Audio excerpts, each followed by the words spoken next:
Is there anything you want to ask or tell me? Did you want to do that towards the end or the beginning? Leave that up to you. I The did want ask to or tell? discuss. Well, that'll Um, help set g- the stage for what we do and may redirect our trajectory. So that's why I allow it at the beginning. Most of my questions have to do mostly with Kasumi, and then I wanted to ask you a few things about somatics and the results I'm seeing, and if should I do this or that, and then a few the business proposal, a few things about that as far as the techniques section and how to get people started in somatics. Definitely have some Okay, so questions as to. sort out the questions such that the ones you ask right now are relevant to what we're about to do, Okay. and the others, such as how getting people started with somatics, we can put that all at the end. Okay. Then mostly it has to do with Kasumi. Yeah. Just what do I don't know. What do I do to just improve her situation at all? Mhm. Okay. Well, the first thing to understand is that there is no separation between individuals or between individuals and events. There is a field, FIELD, that connects all of us, and it's feelable, but you don't notice it until and unless there's a change in it. Then you can feel Right. something you didn't feel before, because otherwise you're just used to it. You're embedded like fish in water. So, with regard to Kasumi, I think you already told me 3 items in your last email message that are good handles for applying in this procedure. And they had to do with forgiveness, moving on, and a third one that I could call up if I find the email message and display it. You know the ones you said to me? Yeah, just for her to just move on, forgive, and I don't remember the third one. Um, Okay. Well, we'll do one at a time in any case, and if we need to, I can call up that email message. Here's the thing. What you want for her is also, by sheer coincidence, what you need for you. And so if you run the procedure, you run those items through the procedure, they will clear space and they will reveal things you didn't know would be revealed. And they'll do cleanup you didn't know needed to be cleaned up or could be cleaned up. I need a lot of cleaning up, Lawrence. Oh, I hear you. Believe me, I can understand. I've had a similar situation on my end, I hate to hear that. not as stark as yours, but certainly grueling. And Yeah. so the thing is just to do the cleanup, and then certain things may surface. And my suggestion is have paper or something ready to write down in case anything surfaces that looks like Okay. um, the mother lode, something Right. worth digging into. Okay. Here's the thing what I've seen, just a comment you said about Kasumi occasionally looking up at being vacant, Yeah. which suggests that she's in a dream state of sorts. There's no Okay. reason for a person to move like that unless there's some sentient activity going on. Yeah, that's what But scares me. people can be absorbed in a dream state and move as if in a waking state, but not be able to see the waking state because they really are absorbed in the dream state. So I don't think she's gone. I think she's enclosed. And Okay. That's moreover, what you you're, meant by that. Okay. hmm? Sorry, I was just, that's what you meant by enclosed. Now I understand Yeah. what that word that you used. And you mentioned that even light stroking, she would contract along, you said the sagittal plane. That means the right left, which tells me Yeah. that she has sensation. Yeah. So, what I'm thinking here is our best avenue approach is to do cleanup on all of the emotional distress that we can clean up in a session like this, and then you may continue by yourself. And the other is possibly dissolve shock states that are keeping her in that enclosed state. And we'll see if there's some, what we might say, unpredictable and unpredicted outcomes from doing the cleanup. This is a very unobtrusive backdoor way of going about things. For the same reason that we don't notice fish in water, for that same reason, you can do this kind of intervention without disturbing the waters and still get results. So we'll see Okay. what we can accomplish with this type of thing.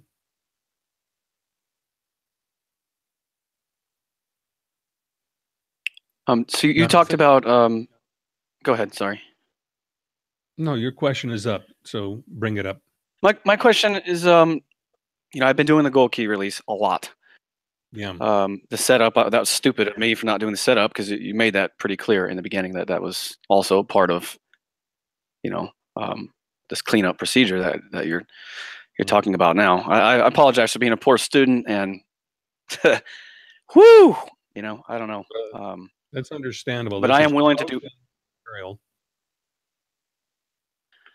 I'm willing to go to just whatever you say to do. I'm doing it. Let's go. However much it takes. I'm backing off 4 hours of somatics a day. I'm gonna do an hour and a half. That should free up plenty of time to do other work. Yeah, and to me, an hour and a half is a lot too.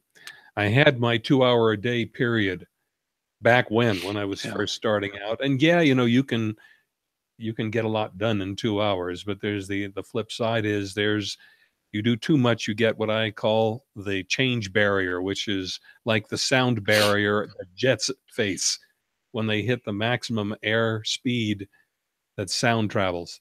And I think that if you do too much of this type of thing, you may bounce off a change barrier. And Gotcha. so, as I've said, too little is better than too much. Okay. And you may experiment. Okay.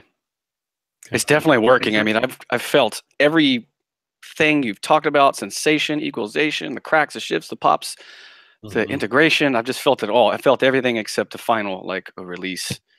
But I'm able to do so much more now. I went to Disney World with my family a couple weeks ago, and I was like, I don't know if I'm gonna be able to do this. I had maybe one time where I had a little bit of pain. I stood in line for hours. I walked everywhere. The emotional stress of being around family in this time of my life, and I really got through it, pretty well. Okay. I was happy about that. But there's definitely still pain and discomfort, and I'm not fully unlocked yet. But yeah, and that's the thing, and it occurs as a gradual cumulative process with changes of punctuated shift. That is, moments where you get a distinct shift. Well, mostly it's incremental, gradual changes. yeah, And so that's what it is. Yeah, let's go. Yeah, it takes I'll keep going. the amount of time. The amount of time it takes varies from person to person according to their starting condition. Yeah. As far as Gold Key release, now tell me a bit more about how that's gone, and I want to get a little bit of it. I just, just more in tune with my thoughts, imaginations, and it all has to do with just my intensity of my intention, and just the imaginings of just being somebody completely different, really than I am now, but not different myself, actually. I don't know, just constantly noticing, those imaginations of, I don't know, me with family, old friends, and where I am now, where I'm going. That mostly is what keeps coming up. The thought of it's just just really want to bring somatics to the world and really do all the things that I've been saying and that I am capable of doing. I don't know. It's just tough. Yeah, I get it. But I'm noticing it more coming up, I guess. But I'm not dissolving it maybe properly or enough. Well, let's check But I'm it. always, okay. When you dissolve it, are you able to remember what you were working on? Yes, probably. Well, then it's not dissolved. Yeah. Good outcome. It is so tenuous that you may have trouble remembering what you were working on, or you may be unable to remember the next step of the procedure because you're so dissolved. So that's why Uh, the setup procedure or the crystal crown procedure, it helps get all four of those, I don't know what to call them, intelligences or coefficient faculties online and integrated. It's like setting up the bowling pins so you can knock them down. And that's why we commonly start a really crusty, difficult procedure with a setup procedure or a crystal crown procedure. And the difference is crystal crown is less to do because you don't have to insert the item you're working on every time, and it gets your faculties online. So it's actually a good preparation. It's also a good final action. It's like you're doing psychic or mental surgery on yourself, and a crystal crown procedure closes up the wound. It puts you okay. together again and seals things up again in a much better way than if you just left off without having done that step. That's where I'm making my mistake then. Well, yeah, live and learn. I had the same thing myself. You Yeah. think I came into this knowing? No, I didn't as knowing. I kind of came, I was given these discoveries or these insights, and then working the procedures myself revealed them to me. And then I can talk about it to others so that people know kind of the lay of the land a bit better, other than having to discover it in a more laborious way themselves. So tell me about. Thank God for you. Thank God for your work and effort. You know, Yeah, not a lot of people are doing this type of work. So well, I kind of had to. I went through myself. I was pretty much a wreck in my life, and so I had the real changes didn't occur to me or for me or in me until I started working the tetraseed procedures, and that has been like majorly dramatic for me, putting me together again after having been fairly well demolished and dismantled several times in my life. So, what I'm giving to others, I paid the price for, yeah. and to make things easier for others now. Let's check on your outcome from doing setup when you did do it. What happened with you? I did just a little bit this morning around 11 o'clock. That made sense. You know, I did the 17-minute one. Just the attention, intention, imagination, memory. That's my first time really going back to that since studying Tom Campbell, like just crazy. I don't know, just what his model and how he talks about things. It just whatever, I told you it kind of works for me. And wow, I mean, going in, even doing that 17 minutes and the procedure, yeah, that's definitely what I need to be getting back into. Okay. It seems a little more definitely different than the gold key release. And you mean the setup procedure is different, or yes, Tom yes, Campbell's? yes. No, the setup with gold key release. Yeah, it is. It's majorly different. Each of the procedures, even though they're using the four elements or the four coefficients, are majorly different in their effects.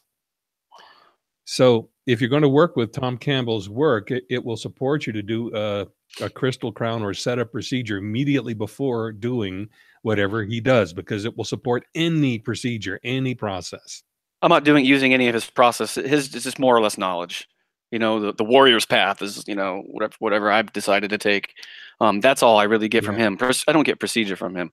From you, I'm getting that. Oh, getting the procedure. well, you can do a setup procedure on warrior's path then. I'm tired of the warrior's path. I want to surrender. I'm ready to give in, man.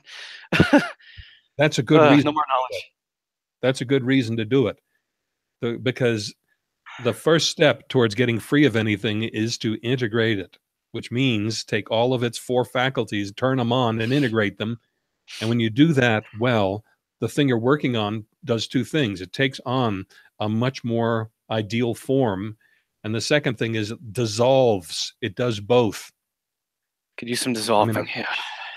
Yeah, it'll support you majorly if you want to, any element of his work that you see contains some value, but maybe wasn't working all that effectively for you. Instead of abandoning it, run through a setup procedure. It will bring it to life and bring intelligence to it that otherwise, in my experience, does not surface. Okay. When you get the 4 online, all kinds of stuff turns on, new intelligences emerge. This is all stuff that uh, I've found from my own experience as I understand new applications of it. So that's one piece of advice. If you find value in his teaching, take whatever part of his teaching you find has value or potential, Okay. and run it through a setup procedure.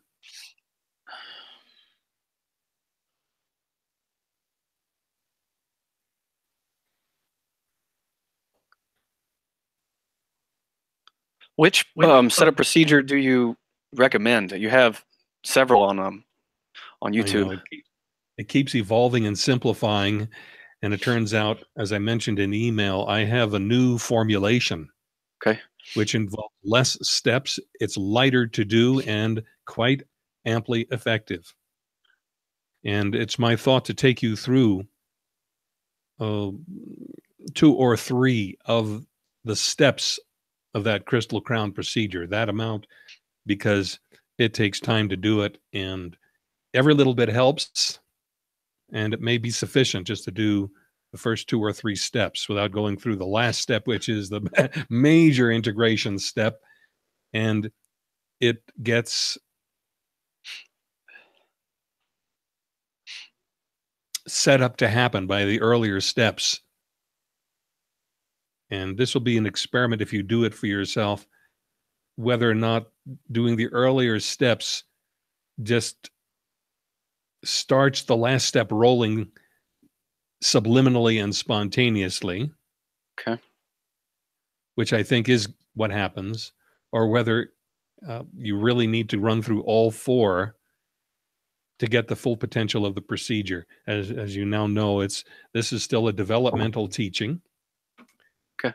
And I'm discovering its ins and outs and finding ways of making it more streamlined. So that said, I'll take you through a crystal. Well, before I launch into it, I want to make sure you're ready for it, open, and don't have any other things on your mind that we should handle to clear the space. I'm all yours. All And my only righty. question is what to do like going forward after this on a daily as a daily routine. That's one of my main questions, but maybe you're about to explain that. I'll just Yeah, I've tended to go into it as we go along. Here's the okay. thing: when you're up for running a procedure, incidental things in life that bug you can just be run through a gold key release. Things that show up as major life issues are best Okay. preceded with either a crystal crown procedure, which is shorter and quicker, or if you're really dealing with something heavy and crusty, you work it through the setup procedure, which is essentially the crystal crown procedure with a way of inserting the item you're working into it. And that's a very Say high that one more. power Can you say that way. one more time? Yeah. The crystal crown procedure and the setup procedure have the same basic structure,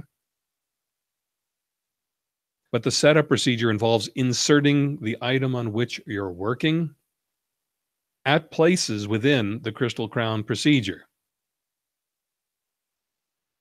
Okay. And once we've run through a crystal crown procedure, I'll give you a summary example of how to plug in an item to turn it into a setup procedure dedicated to preparing to clean up that item. In terms of what to do daily, that really has to do with your inclination. What I do is take anything that's surfaced in my life as a difficulty or anything that I want to bring into existence in a highly functional way, and I make that the item, and I start out then with either a crystal crown or setup procedure. Remember, these are not just incidental matters in life that are bugging you, but are actually things that feel heavier duty, that need a Yeah. setup in order to Definitely. unearth their underpinnings. So then I run it through a preparatory procedure, one of those two. Then I do, well, I'm going to tell you what I do, but understand that I've been at this for a while and I'm into a more advanced phase than Completely you are. understand. But I run it through what I call the middle way memory matrix ritual. This is a ritual, so-called, or a procedure that establishes a state of what I call fairness, Fairness, and the feeling of fairness and balance between two related issues. And by related issues, I mean possibly two elements of a situation that are both appearing. So to take our very difficult situation here having to do with kasumi, it might be having to do with forgiveness and letting go or moving on, which are charged. Yeah. And what these Yeah. will do is dissolve the charge, possibly completely or just in one pass to a very large extent. And that will help establish a better emotional equilibrium plus higher intelligence about it. Those two are related by the situation in which they both appear. Now, the middle way memory matrix Understood. ritual is a whole nother teaching. I've published it, so conceivably you could use it just by going to the published page. That You I have asked me not what seen. I saw you. It was one of your podcasts with another YouTube channel, and I saw you do like just a little brief part of the memory matrix. I haven't seen a full blown explanation or teaching of it yet. I don't think I've recorded it audio or video. I've Oh, okay. written it up. So all the steps are Okay. there. In their current Okay. version, I will tell you that I made some advances in that one also. But even so, it was good, or I wouldn't have published it to begin with. Right. It's just I'm discovering ways of making these things better. So what I do then is a setup on each of the two items we might be running through the memory matrix. Once they're fully set up, then I run them through a memory matrix procedure, and then whatever's left over, I run through gold key release. Okay. Now, this is not a recommendation for you at this stage because you're Understood. proficient with the basics. But since you asked the question, I'm telling you what I do. What I would say you do is run through a crystal crown or setup procedure and then just do gold key release. Okay. That will help to ease things quite a bit. And as I wrote in my email message to you, do those procedures in Kasumi's physical presence, because the shifts you go through will change the field in which you and she are both embedded. And we'll see what comes of it. But, you know, it's like there's certain things about her condition that you've described that suggest that it isn't as cut and dried as the medical professionals think, because they don't work on the inside of things. They work only from the outside No, of it. that's the truth. They work on what they can see, what they can measure, what they can analyze, but they don't delve into Yeah. the feeling side of things. That just ain't their training and highly unlikely to Yep. be capacity. Yeah. Okay, so do it in her company. I'll tell you how it was with me. When my father was dying, this is some years ago, and he was in assisted care facility. And so I went into the room and I just hung out and I ran these kinds of procedures in his company. And I could feel the cleanup and the shifts occur as I ran through them. That was the Wow. whole point of it. And it was to, in his case, because I looked at the scenario. Here's a scenario. He had done the classic elderly person falling and breaking their hip routine, Yeah. of which it is said that I think it's 25% of all people who have that happen either die very shortly thereafter, or maybe 25% survive. I'm not sure, but it was like, you know what? In my mind, I was like, this is likely his transition. And so I went there with the view towards cleaning it up, to opening the space up so that it would be an easy groove for him, whichever way he went. Got you. That's what I did. In her case, same kind of stark scenario. At the very least, it will start disarming distress patterns. What more may happen? There's potential. We don't know until you do it. But it will be useful for you to do it in her company, because that company will help flush up stuff in you that makes it an easier target to do cleanup. And Yeah. it will also shift the psychic or feeling environment in which she exists. Because as far as I can see from what you told me, she ain't gone. She's just in, Yeah. in the big grip. And we'll see what happens of it. Yesterday she was able to hold eye contact with me. I'm not hold, but like look at me, but her eyes went left, right, left, right, left, right, left, right, left, right. And she was looked at the phone, you know, we FaceTime her family, my family, and it was a good day. She was peaceful. Thank God. Well, all right. So as I say, there are signs of potential here. And this, as far as I can see, is the best possible way in, because you're working with the underlying field that Yeah. leads to experience developing. This is new stuff. What I'm recommending with you has never been done, but apart from what I related about what I did with my father. Okay? And it was a distinct feelable shift that would occur each time I ran through the procedure I was doing. That's awesome. That's good. Yeah. So let's see what happens to this. And is there anything else we want to touch on before we run ourselves into the crown procedure? Did you want to touch on the business stuff, or At the do end? that later?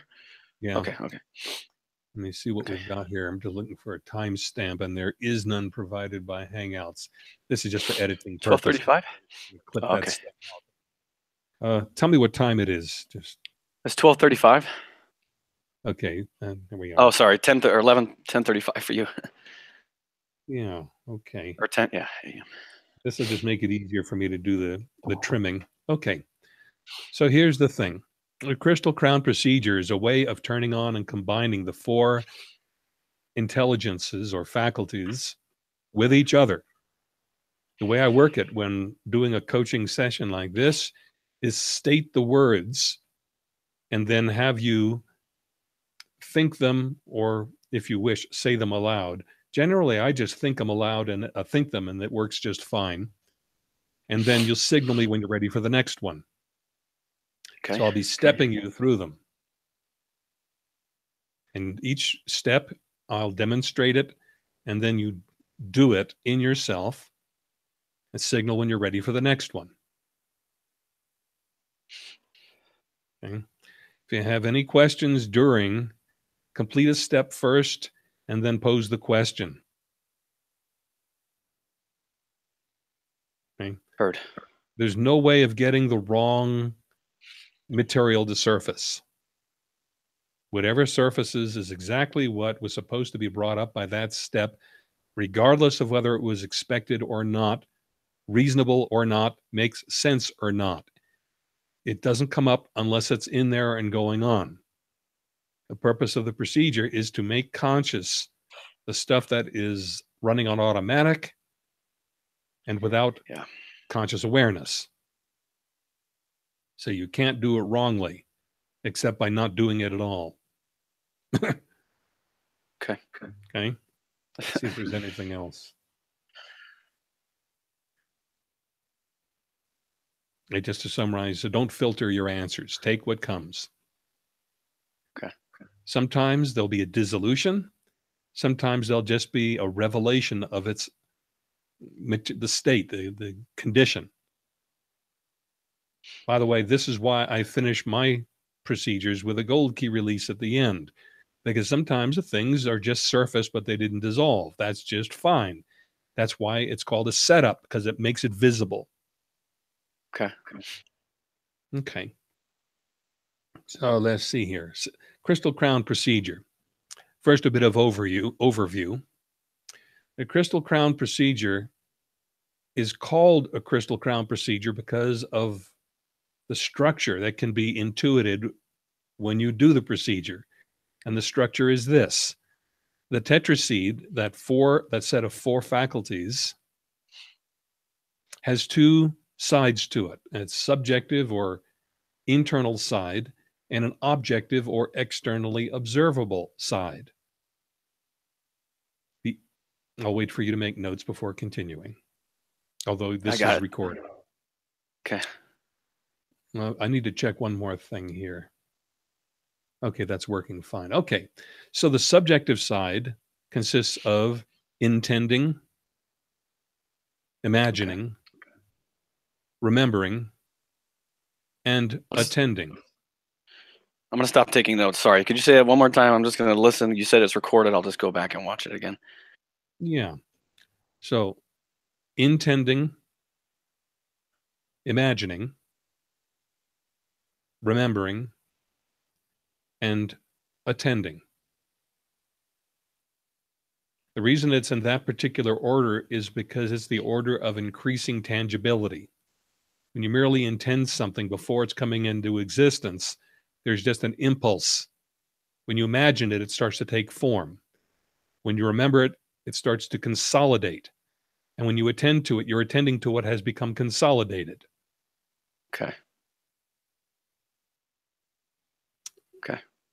If you want to dissolve something, you would do it in reverse. You attend to it, then you remember it, then you imagine it, and then you intend it, and it's backing out of it.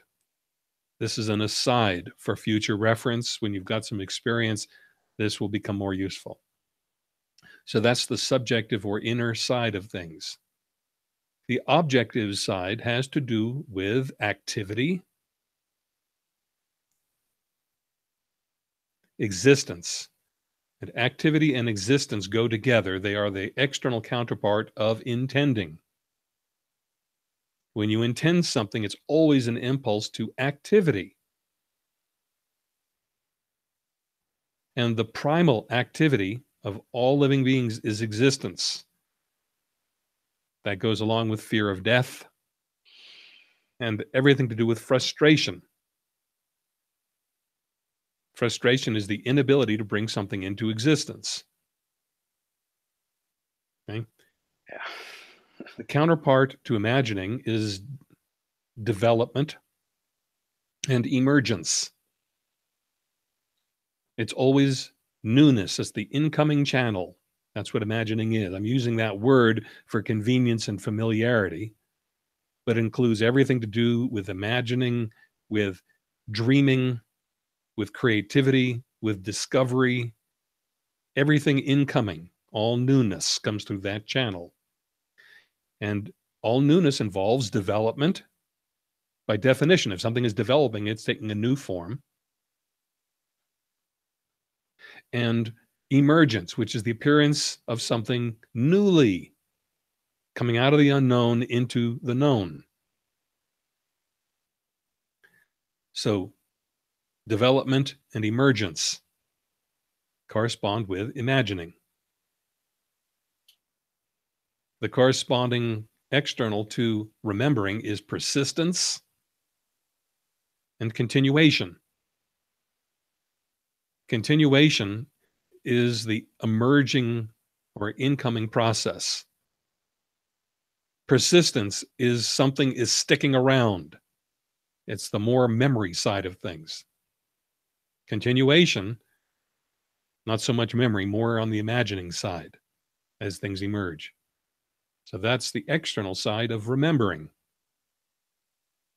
So you can look at the world and see things persisting and developing. Yeah. And the counterpart to attending is what I call localizing, which is the process of scanning experience to be able to find something. What you described Kasumi doing with her eyes was scanning. She was localizing something. When you found it, you locate it. So localizing is the developmental stage, and locating is the tangible, more tangible outcome. So when you attend to something, you're always starting by localizing. That's what the focusing reflex of the eyes does, and the listening action of the ears does. Before you can actually make something out, you're localizing it. When you find it, you've locked onto it, you've located it. Attention always localizes and locates things. That's the function of attention. Okay. So on the subjective side, it's intending, imagining, remembering, attending. On the objective side, it's activity, development, continuation, and localizing.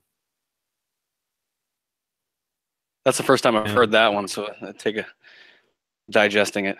Oh, the objective side. Yeah, well, when you run through Crystal Crown, that will digest it quite nicely. Okay. The other part, remember I said that there is a pair on the objective side. Yeah, the pair for activation or activity is existence. And so it's existence, emergence, persistence, location. And there's a more solid feel to that than there is to activity, development, continuation, and localizing, which is more, it's not as tangible. It's more the emergence side of things. That is, things coming into existence before they've actually gotten solid enough for you to locate them. Okay, again, this is just basic orientation. I don't expect a profound understanding at this stage because it's only going in mentally. Yeah, I have to go back and take notes and think about it, and for sure. Yeah, actually, the way to make it make sense is run the procedure that uses them. That's what reveals it. I didn't get all this by analysis. Doing the procedures revealed all this to me. The procedures are the most direct way, quickest. So I'm going to run you through now the Crystal Crown procedure, and I'm going to state the steps and follow the pacing or the rhythm that I demonstrate to you. Because the rhythm adds power to the step of the procedure, makes a big difference. Are you ready, laddie? I'm ready. I'm getting relaxed in the chair here. All right, then. So we're going to do what I call driving in the 4 pegs, P-E-G-S. These are the anchors for the procedure.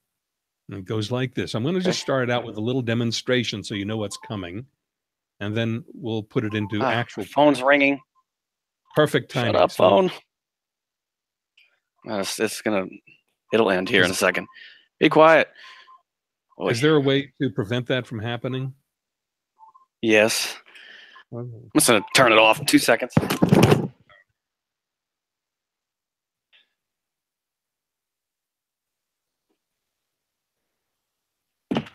Sorry about that. Okay. So it's going to sound like this. We're starting out with intending. Intending, intending, intending, intending. Now you'll notice that it was 1, 1, 2. It's a single intending, a single intending, and then a single pair intending, intending. Notice the rhythm. And then we'll follow with imagining, imagining, imagining, imagining. And these are examples of the rhythm. So we're going to set up the subjective 4, then we'll do the objective 4, which is actually 4 pairs, and then we'll do integration from there. You with me so far? Absolutely. Absolutely. All right, then. So what I'm going to do is give you the step in its rhythm, you do it, and then signal when you're ready for the next one. Okay. So show me what signaling looks like. The head nod. All right, then. I'm going to switch the camera over so that my own speech doesn't take me away from you so I can watch. Here we go. Okay. So let's start now. Intending. Intending. Sorry, before we, Intending. do I need to pick any topic or anything, or I'm just No, the Crystal Crown okay. is Sorry. what it is because it gives you the four faculties of intelligence Okay. without any distraction or interference from life issues. Okay. So it's a good way of bringing them online without the distorting effects of trouble. Okay. When you do a setup, you're deliberately introducing all the effects of trouble because you're taking them on. Heard. Okay. So this is perfect. That's good. You asked the question when you did. And you let me know if you're ready. I'm ready. Okay, here we go.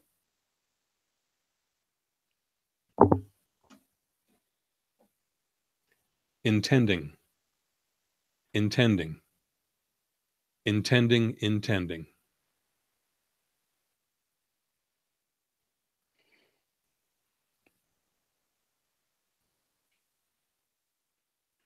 Imagining. Imagining. Imagining, imagining.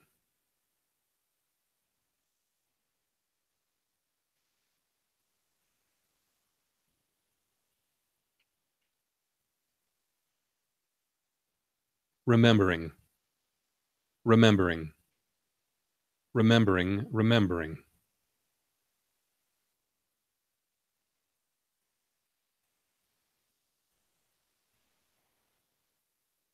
Attending. Attending. Attending to attending.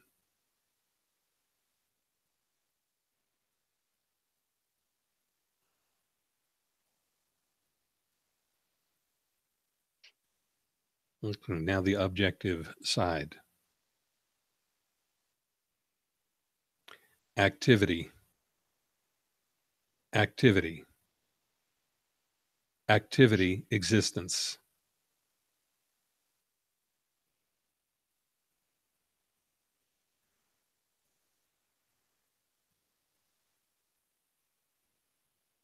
Existence. Existence. Existence, activity.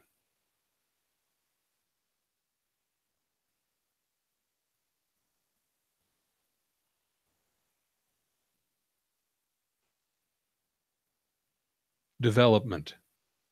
Development. Development, emergence.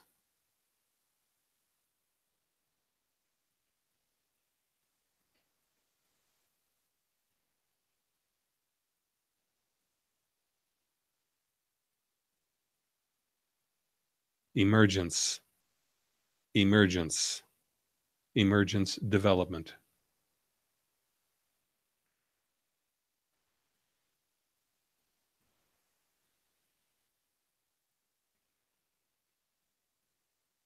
Continuation. Continuation. Continuation, persistence.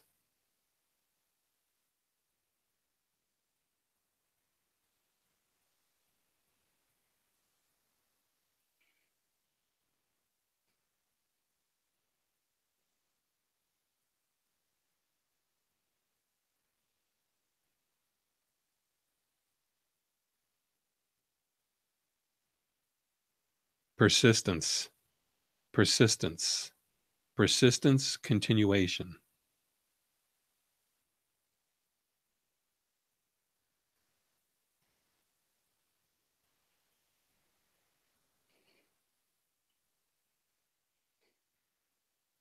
Localization.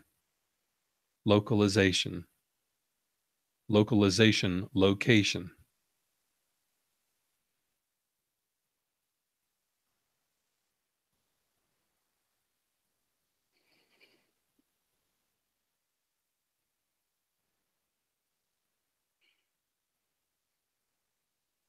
Location. Location. Location, localization.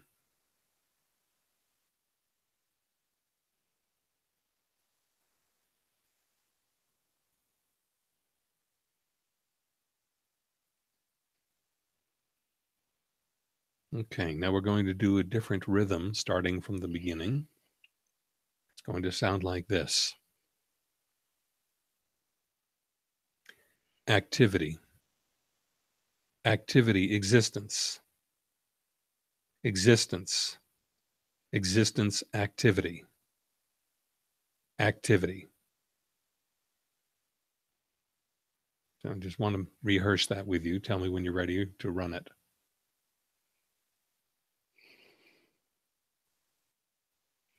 I'm ready. Okay, so you felt how the rhythm is different and has a different feel than the first one. Definitely.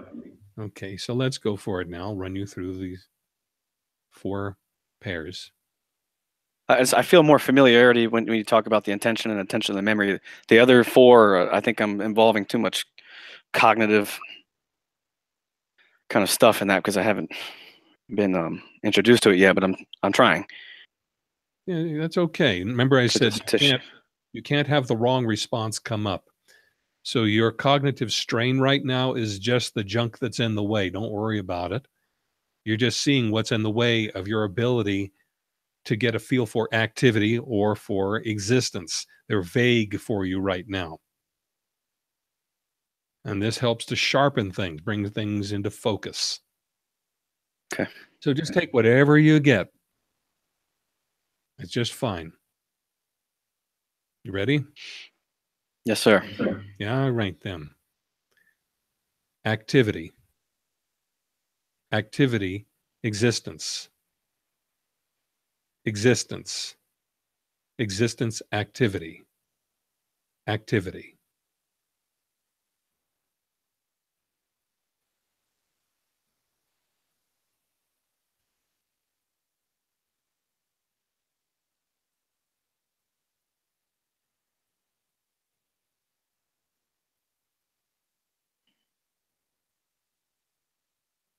Development.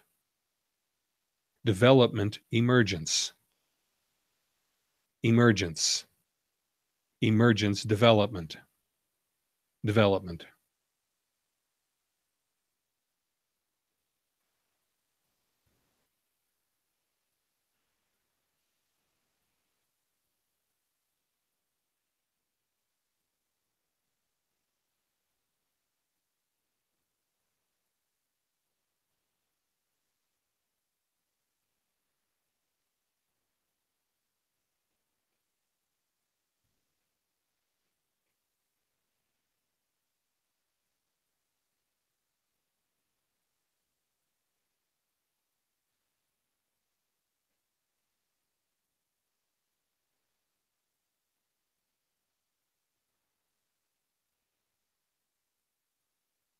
Continuation. Continuation, persistence. Persistence. Persistence, continuation. Continuation.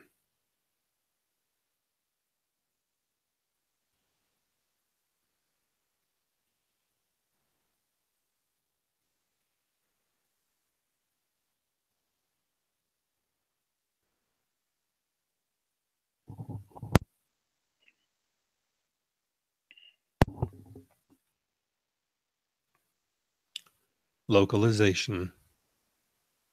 Localization, location. Location. Location, localization. Localization.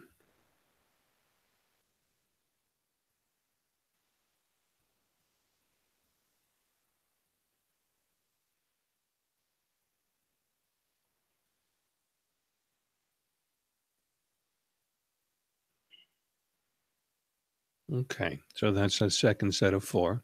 Before we move on, did you feel a different kind of shift occur? Felt more relaxed during it. The localization, and it brought up ideas of somatics and localizing the muscles and the sensations. Mm-hmm. Um, yeah, Okay. that felt better than the first run through. Yeah, okay. And understanding that these are new patterns to you and they're coming online for the first time. So if you have difficulty remembering the pattern in an earlier one, that's okay, because in later ones, you'll internalize the pattern. Definitely going to need some work, some run-throughs. Okay. You ready for the next one? Yes, sir. All right, here we go.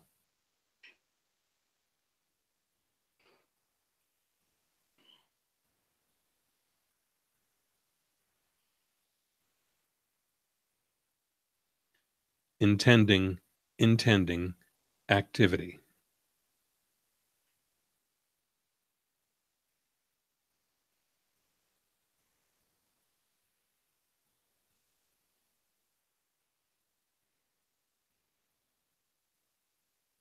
And signal a little more distinctly so I can tell. Sorry. Okay. I was working on that one. Okay, stay with it and signal.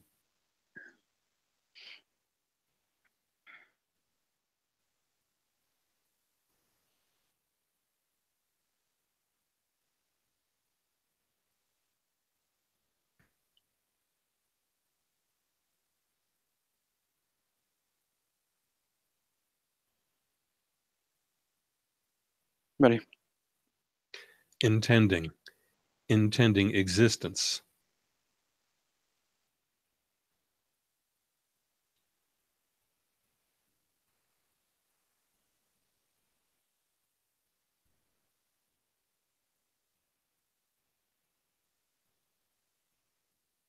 Imagining development.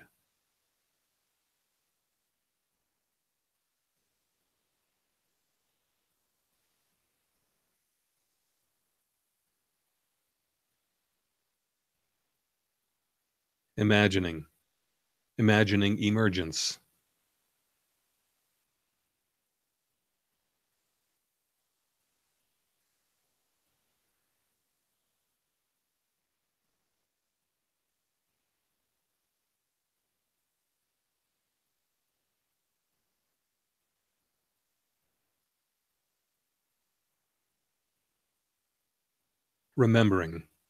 Remembering continuation.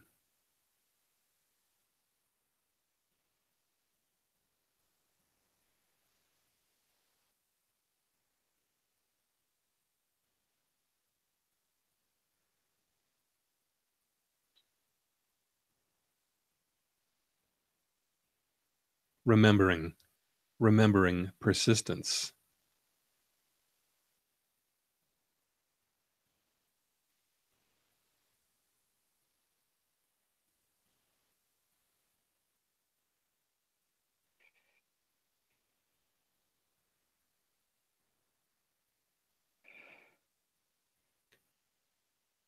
Attending to localization.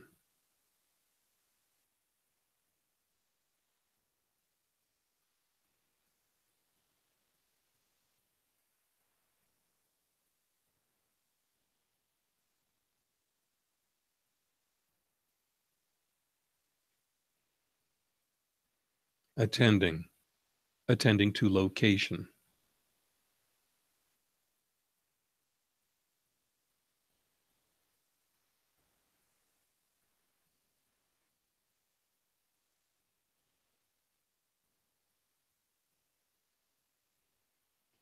Okay, that completes that set. Let's check in. I like that one. Yeah, you see what happens? Each one we're doing is a higher integration so that it kind of make things more intelligible or understandable, right? That's how it felt. Absolutely. Yeah, okay. So now we've done a pretty good preparation. Now let's take you through the cycle of the subjective faculties of intelligence. And the way this works is going to sound something like this. Imagining, intending, imagining.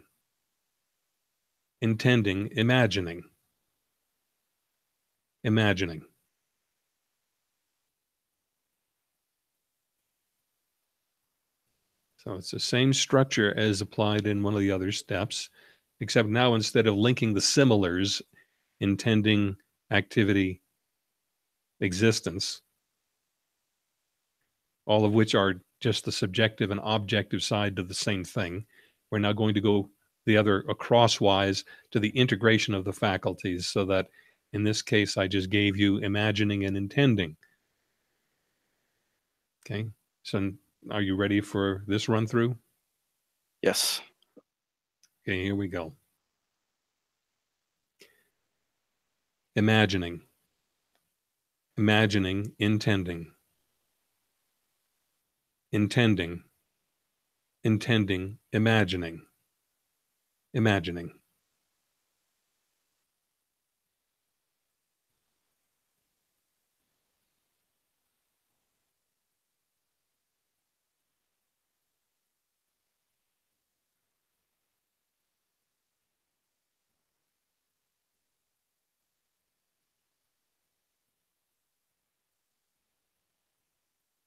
Remembering, remembering, imagining, imagining, imagining, remembering, remembering.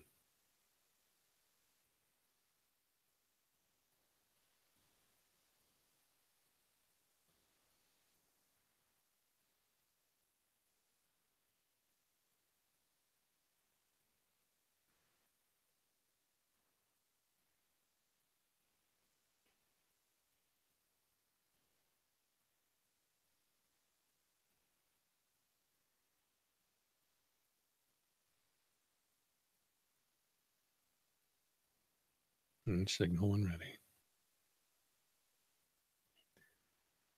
Attending, attending to remembering, remembering, remembering, attending, attending.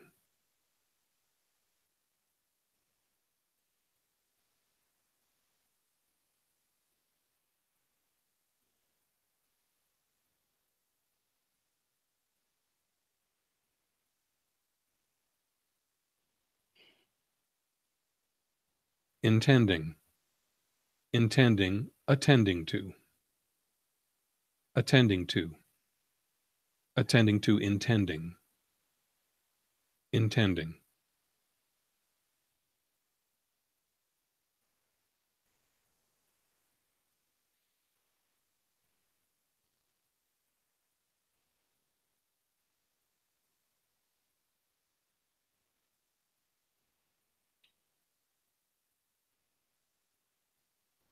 Remembering, remembering, intending, intending, intending, remembering, remembering.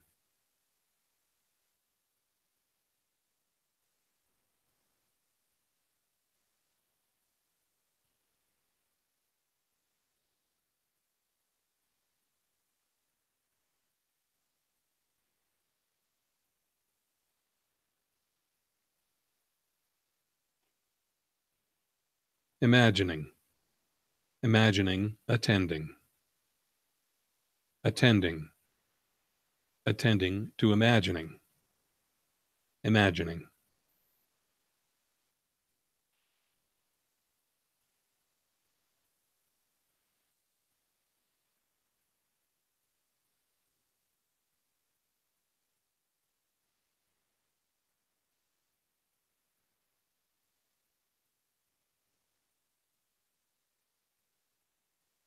Okay, and that completes that cycle. Let's check in on result. That was good as well, similar to the last one. Mm-hmm.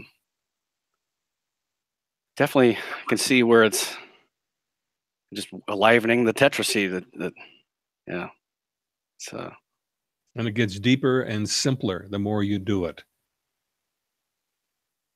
yeah. Okay. I look forward So to doing this more.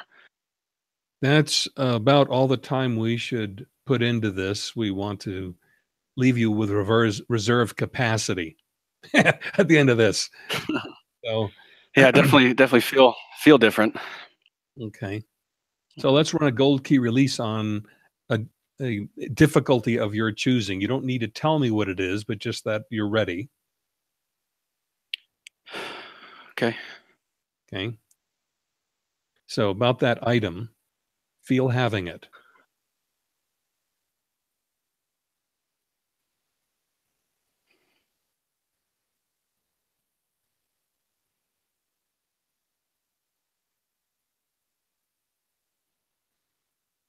Notice where you feel it in you.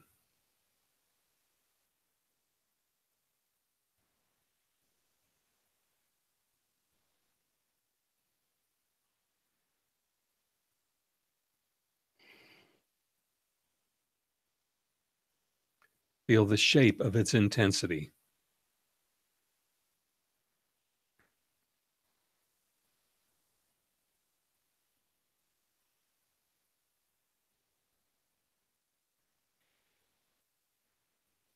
Refuse it.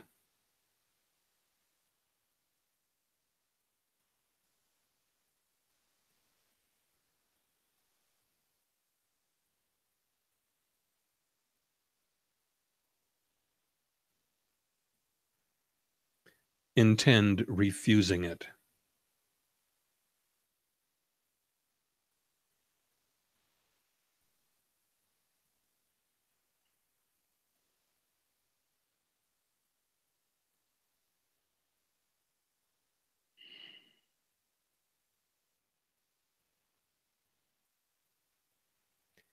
Intend it.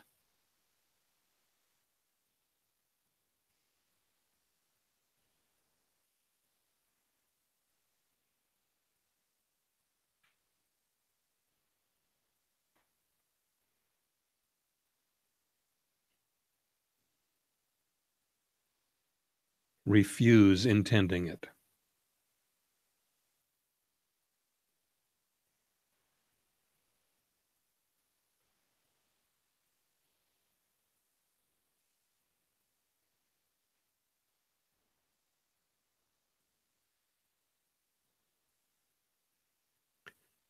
Feel how much it all matters.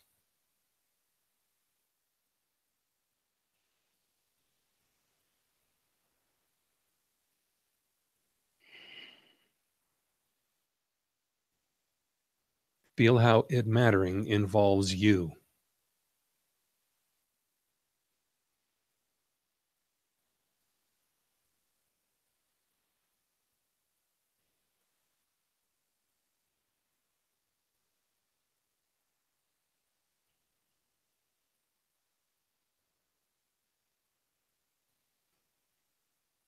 Think to yourself, it's true.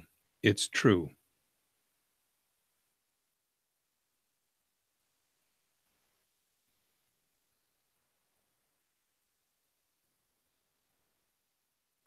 Think to yourself, it's untrue. It's untrue. It's untrue.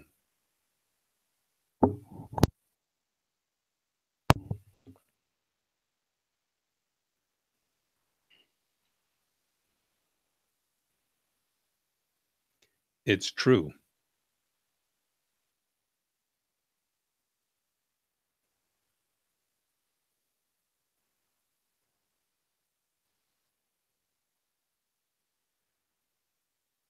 It's untrue. It's untrue.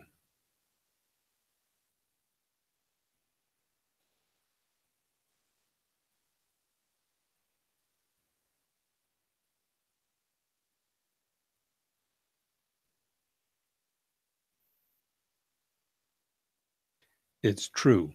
It's true.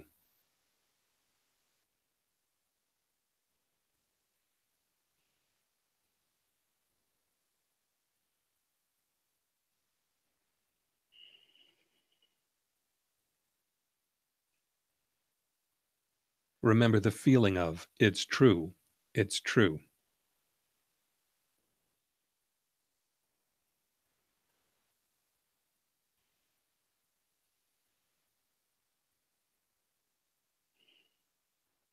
Remember the feeling of, it's untrue. It's untrue.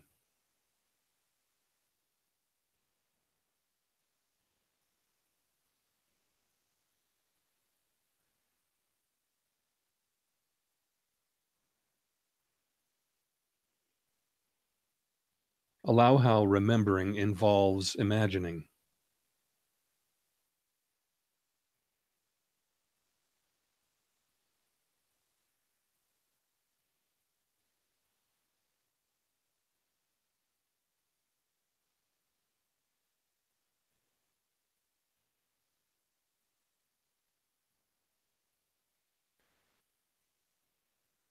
Stop imagining.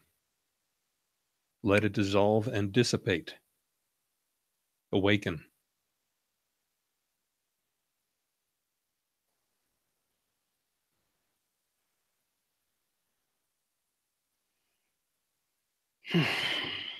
Is it That's more? good.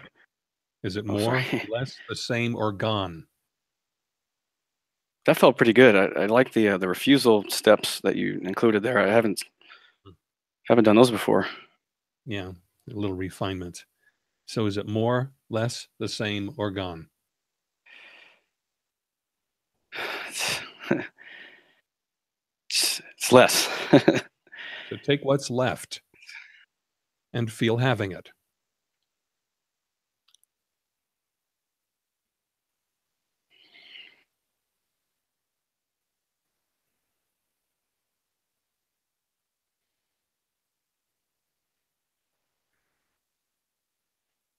Mm-hmm.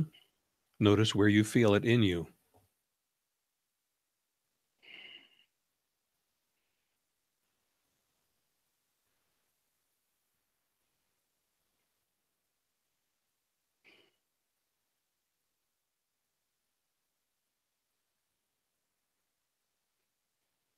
Feel the shape of its intensity.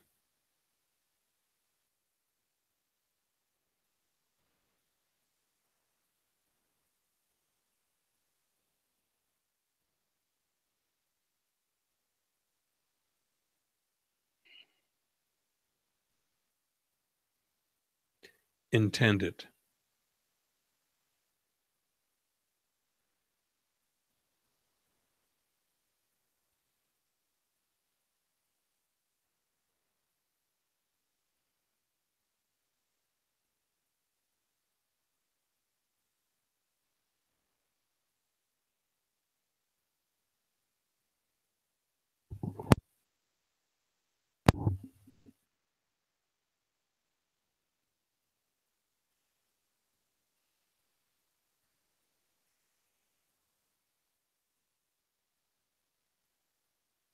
Refuse it.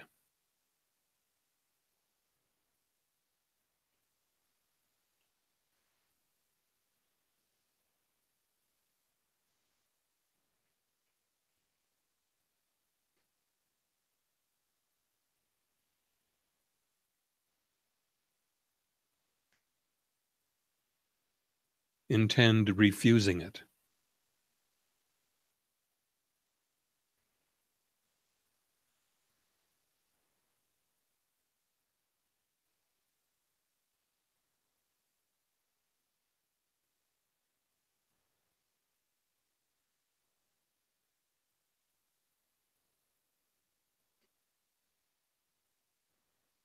Intend it.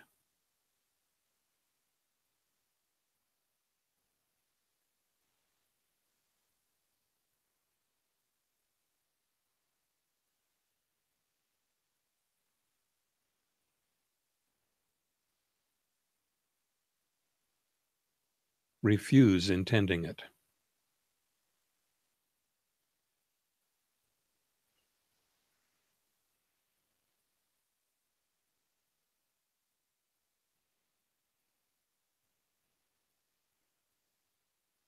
Feel how much it all matters.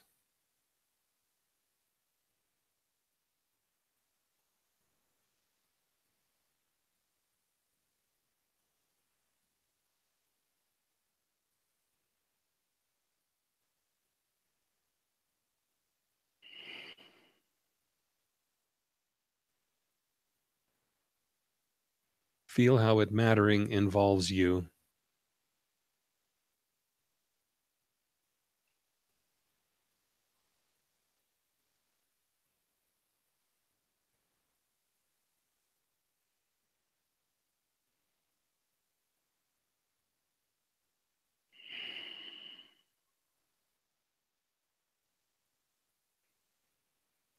Think to yourself, it's true. It's true.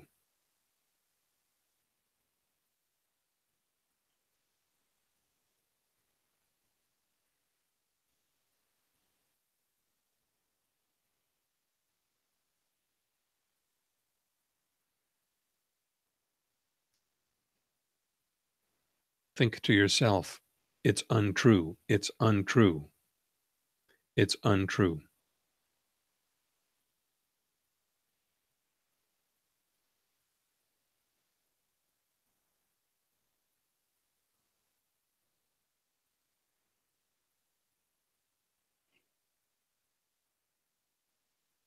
It's true.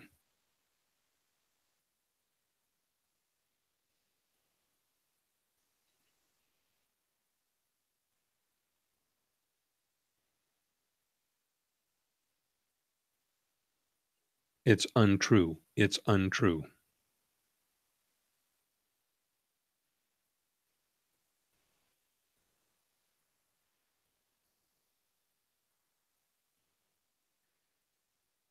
It's true.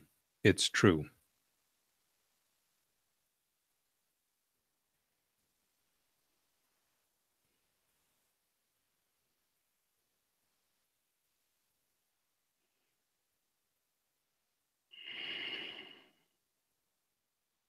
Remember the feeling of, it's true. It's true.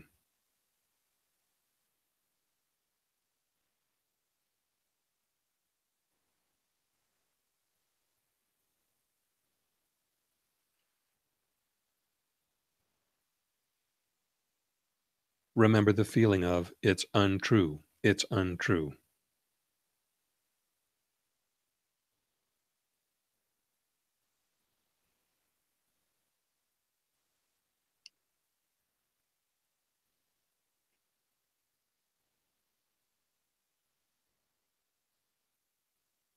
Allow how remembering involves imagining.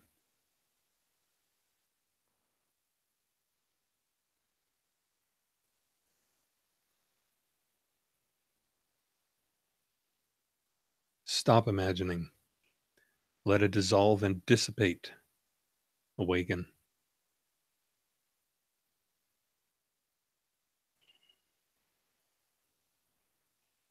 Yeah, that was good. That was better. Okay. Even less. I picked a heavyweight topic, so Good. definitely felt doing the setup, the crystal crown definitely made it smoother Mm-hmm. to go, back and forth on with all those with instructions. Mm-hmm. Okay. So Less now. resistance to emotions and memories, I guess. Mm-hmm. Okay. And by the way, when I say something like intend it, you don't have to wait until you can really feel intending it. You take what comes. Likely, Okay. when I say intend it, you're going to not want to intend it. That's the thing you take. So that when you go to refuse it, it's set up for you to feel refusing it. Make sense? Could you say it one more time? It does, but Yeah, I get it. So when the step is intend it, you may not want to intend it. That's fine. yes. Take that feeling. And then when you go to refuse it, there it is. You're already refusing it. Now you just surfaced it. Okay. So you take what comes. Again, this is not for correctness. This is for flushing up whatever's there. So since there's obviously something left, take what's left and feel having it.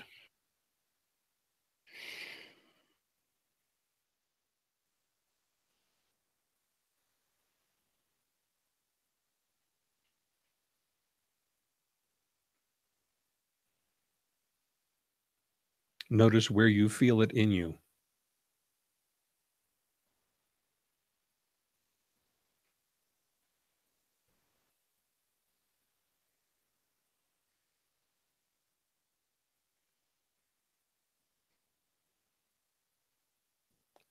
Feel the shape of its intensity.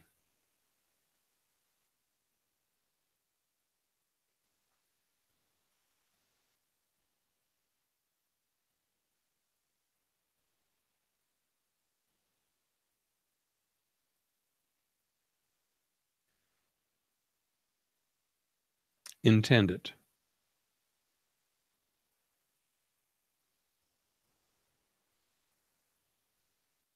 Refuse it.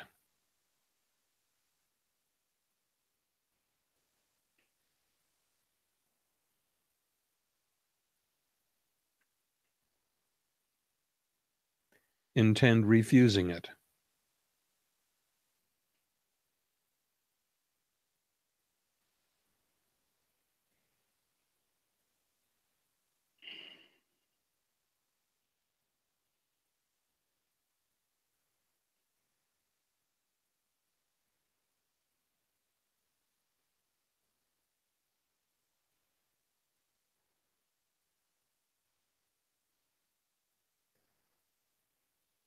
Intend it.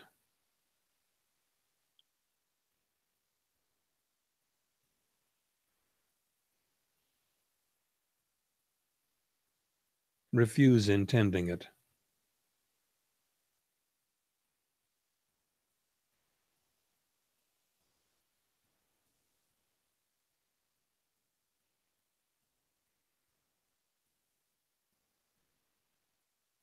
Feel how much it all matters.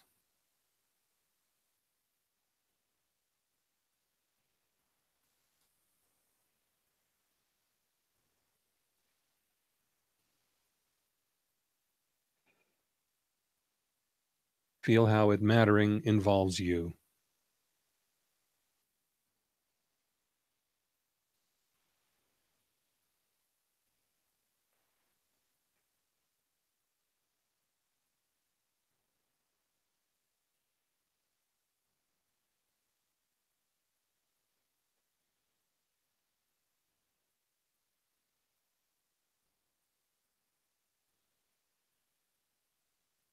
Think to yourself, it's true. It's true.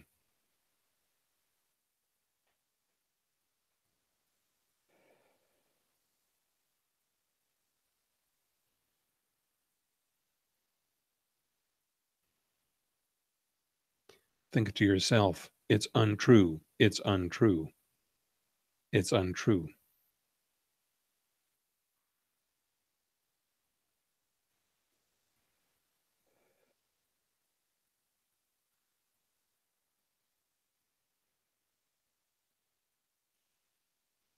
It's true.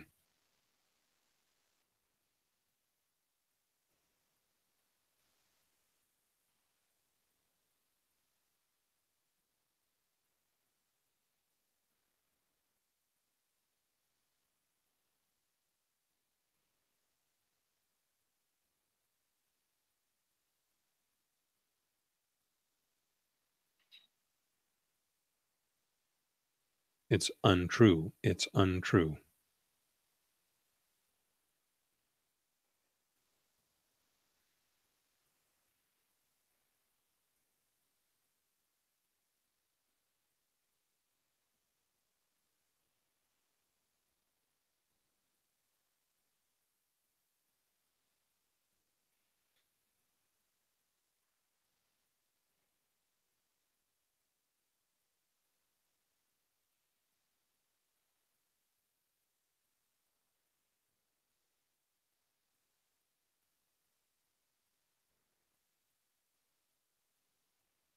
It's true. It's true.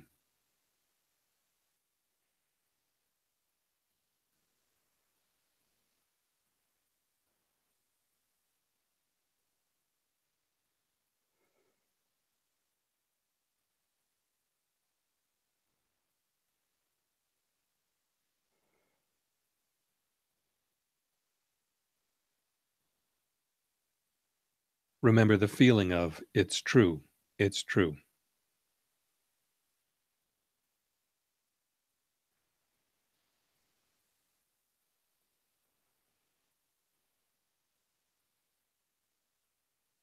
Remember the feeling of, it's untrue. It's untrue.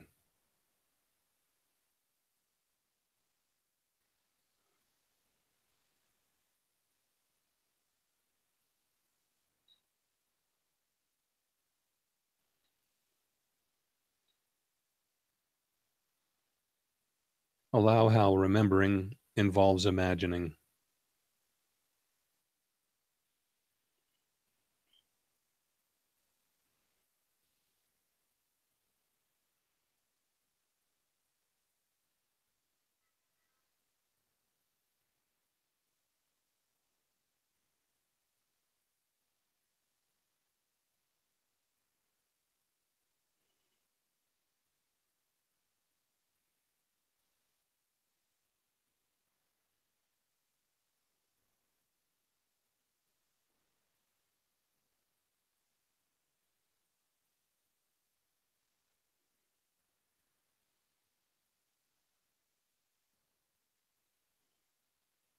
Stop imagining. Let it dissolve and dissipate. Awaken. That time I felt. That time I felt. I felt that. At a certain point in it, it was becoming more difficult to remember what the heck I was working on. That's like There, the first time I felt that. there you go. That's the stuff. Yeah, when you've reached that point, you're having to effort to recover it. Yeah, It's that's what essential. it felt like. Okay, that's fine. At this stage, if you can remember what it was, if I could remember what it was, but it was that difficult, I could go either way. I may run another one through just to nail it down, or I may just let Yeah. it go and move on. A lot of times I can't remember what I worked on that morning. It's just tough. I think I know there was something. What the heck was it? Okay, that's the kind of experience. And I felt the shifts occurring as you were going through it. Things felt like brightening up. The third one definitely felt, it was definitely different than the first two. Okay. I even had a little small postural adjustment on my neck. Yeah. Okay. So now that you've gotten that experience, you have a marker for a good outcome. If you don't get Yeah. that at this stage of the game, run it some more. You can even do another crystal crown procedure before running it again. Okay. Okay.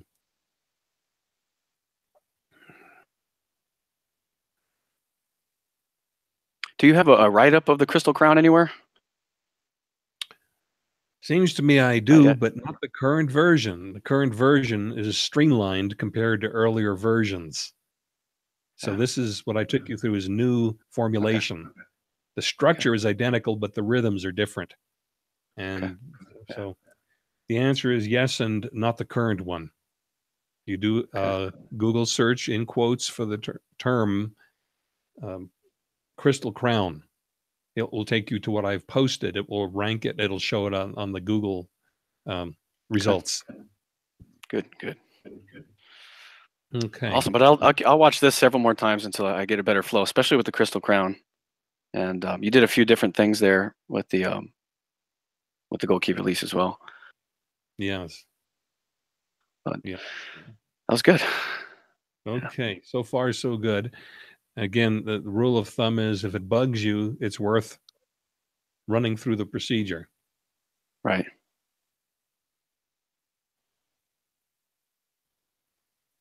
And just so you know, there is more to the crystal crown procedure. Step But 4. yeah, I'm mindful of information overload. This is probably a good place for me to get to work on. Like, Yeah. I agree. I agree. I have some work to do, and Okay. I'm just I don't know at a point in my life where it's let's go, baby, let's go all the way.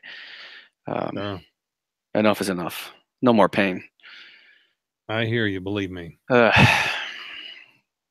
yeah. Okay.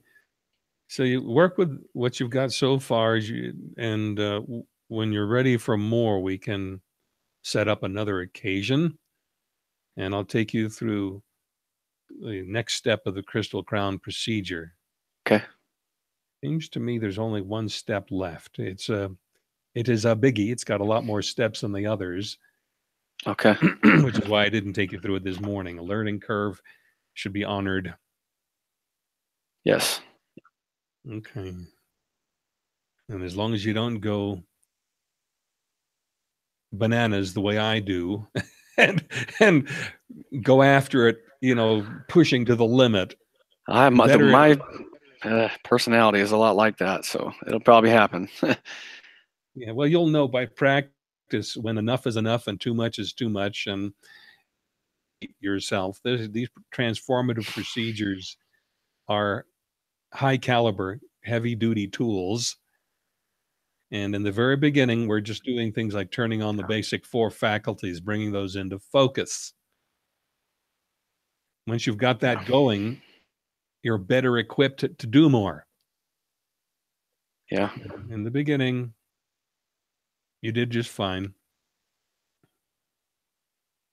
I'll keep doing this until I had the paper finished and written, which I plan to have done by January 7th, like I told you, and then maybe we can set up another meeting and go, more forward then. That's not too far from now. No, it's pretty, about a week away. No more than a week. It's only 26th. Week and a half or so. Yeah. Okay. So that'll conclude this working part of this session. If there are any questions that you or items you want covered, we can do that now. I think mostly I just need to go over it again. I just need to hear it again and go through it again. And I think I'll probably have more questions maybe after I've done it a few more times. Okay. But I felt it and felt it. Right. So. And then there were some items that you mentioned at the beginning of our conversation. Yes. Sounded like logistical a little bit. Yeah, a little bit. I'm just trying to get a flow for this what I'm trying to present here, and then I would like you to, pick it apart, add to it, subtract from it. But before I get into that, I have just like 2 quick questions about somatics. Yeah. By far and away, I get the best results, and I know it's a recipe, back and forward. But a long time ago, you told me to put more emphasis on straight leg and bent leg integration for my pitchers. Is that something that I should do as a bonus extra on a daily basis, or no? Just keep with the recipe. That was for then. When you're running through the recipe, just do it as given until your practice of it reveals specific things to you. For example, when I was in the thick of it, I had this intense gripping pain at the lower front of my abdomen. And I discovered that Unit 2, Section A, which is walking into the floor and lazy eights, quieted those discomforts very quickly. So that's an example of understanding how particular exercises have particular effects. That develops through direct experience. Yeah. At which point you will have the option of doing what I call a quickie for some symptom that's troubling you at the time. Rule of thumb is just follow the sequence as given because you'll return to it. But again, these procedures are self-teaching. They show you the ins and outs of yourself so that you can creatively apply them. The reason there's a sequence is because we're chasing down patterns of contraction throughout the entire sensing and moving system. And it's a methodical way of going after things. You're cornering the problem and then dissolving it. That's why there's a sequence. It's amazing what you put together. It really is. Someday I would like more thorough explanation of just the forces and how you came up with it. Not today, but someday. Okay. Because it's quite amazing. But I'll stick with the recipe. That's typically how I've used straight leg and bent leg integration. If I have a flare up because I'm stupid, like I told you, and I'm getting into fitness now, and I just need to feel better. I just don't feel well from last year. And so I've been getting my heart rate up and sweating. And even that has helped me a little bit mentally, just being able to do that. And a little straight leg and bent leg integration, 15 minutes, it just dissolves a lot of the, if anything comes up. Same thing with walking. Because anytime I walk, at some point reversal sets in during the walk and I start feeling the gripping in the front of the hip and a little discomfort in the back. Probably around 4 miles, 3 miles. 3 miles is probably when that starts setting in.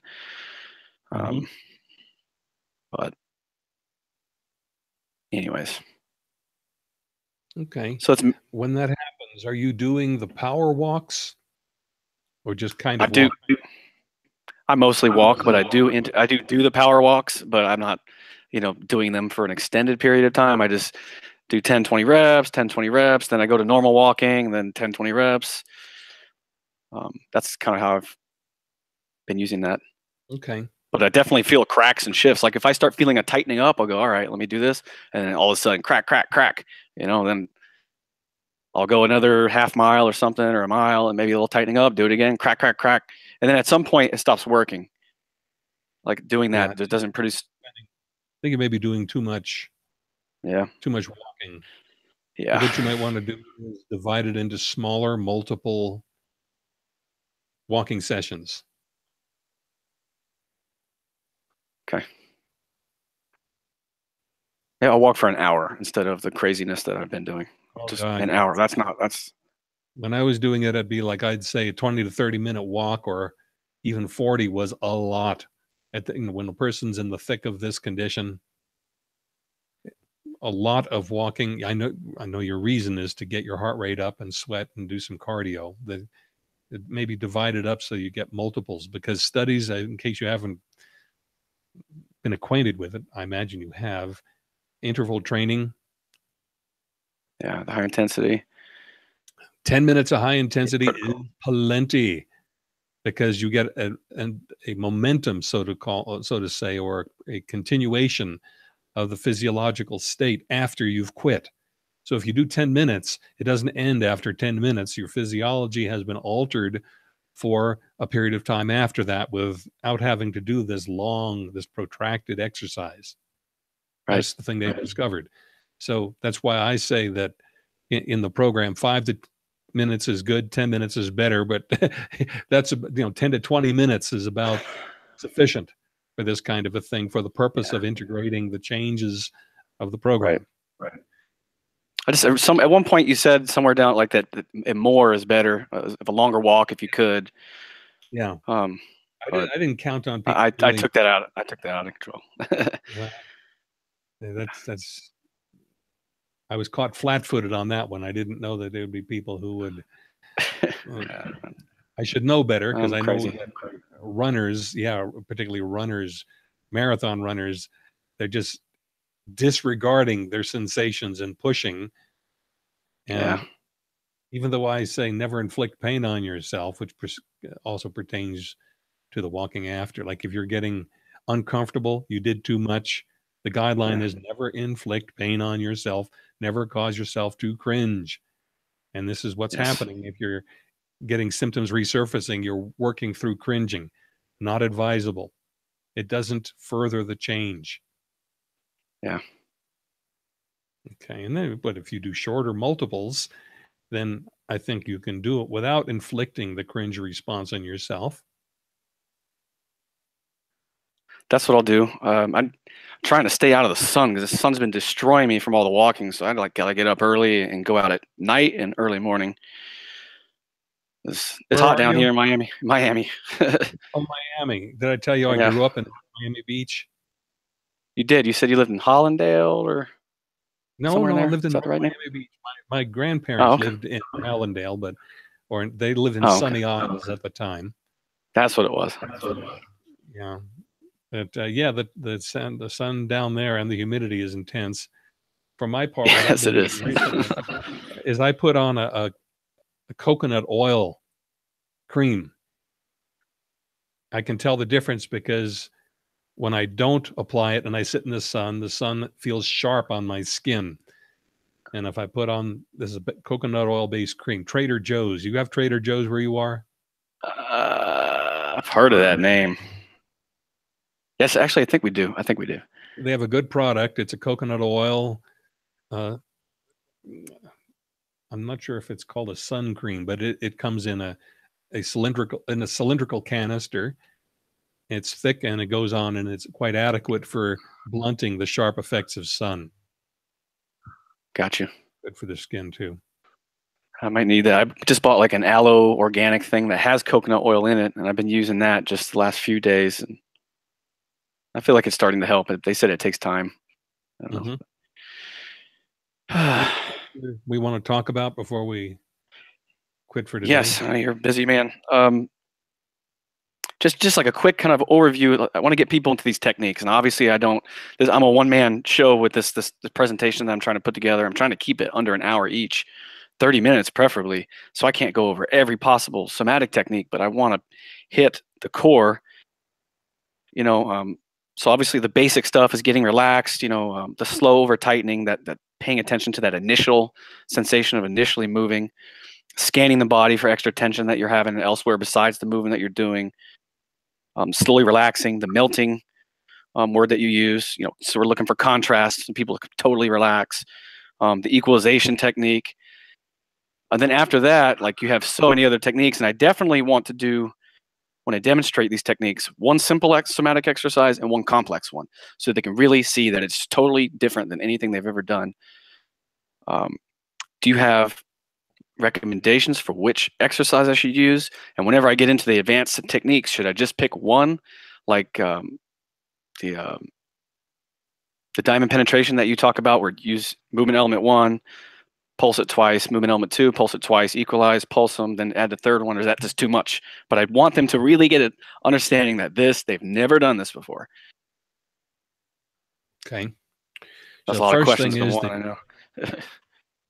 that's a regular pile of questions. Let's divide them up. Yeah. There's basic learning and there's advanced. Diamond penetration is way advanced. Equalization is somewhat advanced. You can't equalize until you're familiar with what you're equalizing.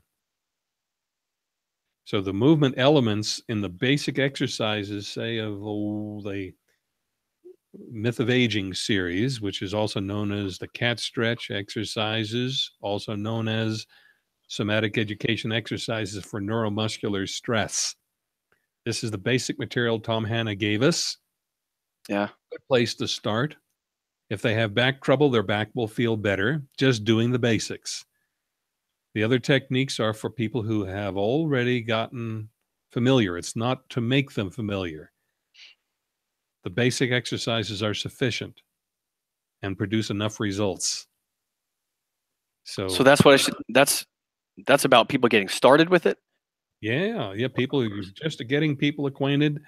The basic lesson 1 of the cat stretch exercises that relaxes the back musculature is new.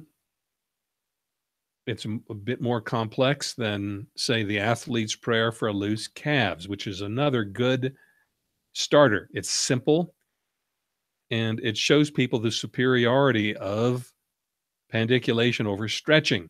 You have them, what I'd have people do is, you do your standard one side calf stretch, one leg, and you walk a little to feel it.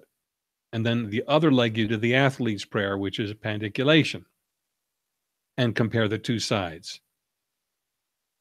Okay, that is good. And then I always ask, which do you prefer? Would you rather make the one leg like the other? And of course, we know the answer. The athlete's prayer works way better than the standard calf stretch. So you say, okay, do the other side. So this is a quick way. It only takes a few minutes. It's not a 35-minute lesson. The way lesson 1 of the cat stretch exercises is 35 minutes. Much more digestible. Yeah, that's what I'm looking for. Looking for one that is very digestible, and another one that they can say, oh, wow, all right. So that's where I'm going from where I'm starting, what the potential with somatics. Which one should I do that? Or I would divide it. I would have people just the very first one they do, athlete's prayer for loose calves. Okay. Very effective, very feelable, short. Okay. Don't burden people with a lot of technical explanations. Yeah. It just clobbers people and they go to sleep. So you just give them the basic, and the easy explanation is they're retraining muscle movement memory. Yeah. And notice I didn't say muscle memory, because muscles have no memory. Yeah, that's what people use, though. That's right. And that's why I say muscle movement memory, because it tugs on what they think they already know and introduces the notion of movement, not muscles. As soon as you do it that way, they get an idea that they're understanding something about it. And then when they do say the athlete's prayer for loose calves, now their mental understanding has a physical experience behind it. I like it. Once they've gotten the basics like that, then you may invite them to a second taste on a different occasion. And you can say, now I'm going to take you through something a bit more elaborate that produces this effect. And I tell them what to expect as the result. And then when they get the result, remind them that you told them what to expect. And now they have another physical experience that correlates with something mental, their idea of what to expect. And they see that what they expected actually happened. Which exercise should I use for that? I got straight leg and bent leg integration for me, especially, but that's with me because my foot, you know, you can, Oh yeah, that's the too feeling much of a for me. foot. Yeah. So I'd say the cat stretch exercises, which I haven't even is done any of those because they just never worked for me. In the beginning, I did them, but they right. weren't affecting my sacrum until, so That's I right. just haven't.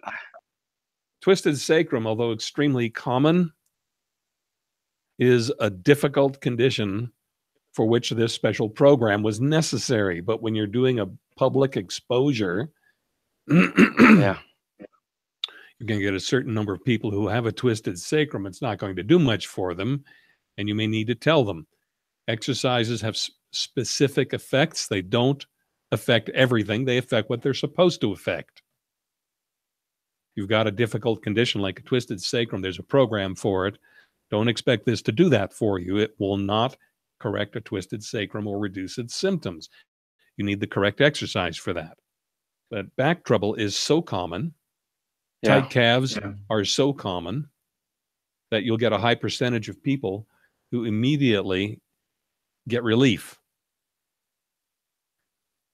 Something occurs to me right now. Lesson 1 of the cat stretch exercises takes around 35 minutes. Gentle spine waves from the Yes, I like sacroiliac that. program. And I'm getting feedback from my online posting of that video. People like it, and it works. So you might take them through that, which takes whatever, 10 minutes or something. And that's So you go moderately from- complex. It's not too much. That's right. Only moderately. Once they've done the athlete's prayer, which is like a 5-minute, you take them to a 10-minute. What you've done is shown them that it does more. It's not a one-trick pony. There are different exercises for different results. Now they get the idea. Well, this one's more complex. You can do that, the spine wave, gentle spine waves. Now, this is just to get people bringing themselves to the practice. Once they've seen it does something, it does what was promised, then they can identify what their real need is and get the correct program for their need. All important because the exercises are specific in their effects. Okay, before I move to the next one, I want to make sure that you're satisfied with this answer and any question that's burgeoning in your mind gets handled so that I can introduce what I have to introduce. It's just when I've had many people go to your site and they get the program, but they never like follow through and do it. And they're always like, so how exactly do I, do it? I don't know, they want it like spoon fed to them, the techniques and like a step-by-step format. So that's, I don't know, like trying to get like this, get relaxed. You're going to slowly over tighten. You're going to scan your body. Are these things that I feel like they need to hear that, or? That's too much already. The scanning. Yeah. That one's an advanced technique. It's in the appendix of the Magic of Somatics because it isn't a beginning technique. So it's too complex. If you just give them the exercises to do as given and they get a result, that should keep them coming back. If they don't get the result, they think this is like every other thing that they've done, which is mediocre, and they're going to fall away from it. I don't typically get refund requests. Once in a while, and that's because a person got the wrong program for the most part, or on rare occasions, they just don't want to do the work. So they want to go think they're going to get fixed by somebody else. But in general, I don't get refund requests, which suggests to me that they've gotten the promised result. So do the basics, just the basic program as given without the search and rescue technique or the equalization technique. These are all more advanced. They're not terribly advanced, but you need the basics first, and people can get. What if I did the basics, and then because I don't know, I want people to see like how these advanced techniques are affecting the brain and why you're melting, and like explain to put up a picture of the voluntary motor cortex, cerebellum, basic ganglia, and explain to them electrical. I don't know, like Yeah, that I think is a misstep. That's yeah, for later, or for people who ask. If they ask, "How does this work?" Then actually, I have posted a pandiculation video of about 5 minutes that talks about the neocortex and the parts of the brain that are involved, and it's all pleasantly done. It isn't done in some dry academic way. So technical matters follow experience and results. And what I might suggest, are you ready? I want to give people just like a thorough explanation behind this wild idea, because when people Yeah. hear this, they're like, okay, right, all right, stop stretching and start doing this because it's yeah, it's Yeah, the key is bite size. yeah, So definitely. and another term, appetizer. When Yeah, they've done something and gotten a result, you might say, now there is a more advanced technique, but I don't teach it to people unless they ask, which is true. They've got to be receptive and they've got to have an appetite for it. And then I don't give it to them right away. I schedule a time to give it so that they're refreshed from what they've just done. This is like the metaphor of digestion. You don't overstuff yourself. yeah, You make it bite size and you take in what you can digest, and then you show them the menu and you say, here's the next thing I can show you. When you ask, we can schedule and I'll teach it to you. But they've got to have an experience first, something that they can digest without information overload. yeah. Perhaps that's what I'll do. I'll just make mention to their much more advanced techniques, etc.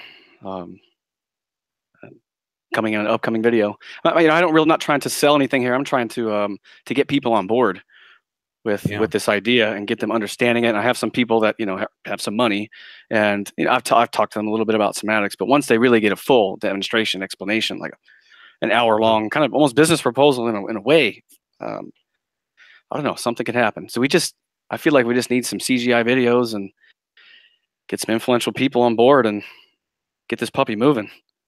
This is Okay. such beautiful stuff. But So again, the key is bite size. athlete's prayer, gentle spine waves, Mhm. and keep it off the techniques so much as what they're experiencing. And Yeah, that's off the theory until they have an experience. Once they have an experience, then you can give them the theoretical explanation. Without the experience, it's just mental noise and more like everything they've heard before, promised with great fervence by people who think that what they're delivering is substantial, but what they've got is a little pittance, and people are inundated with hype.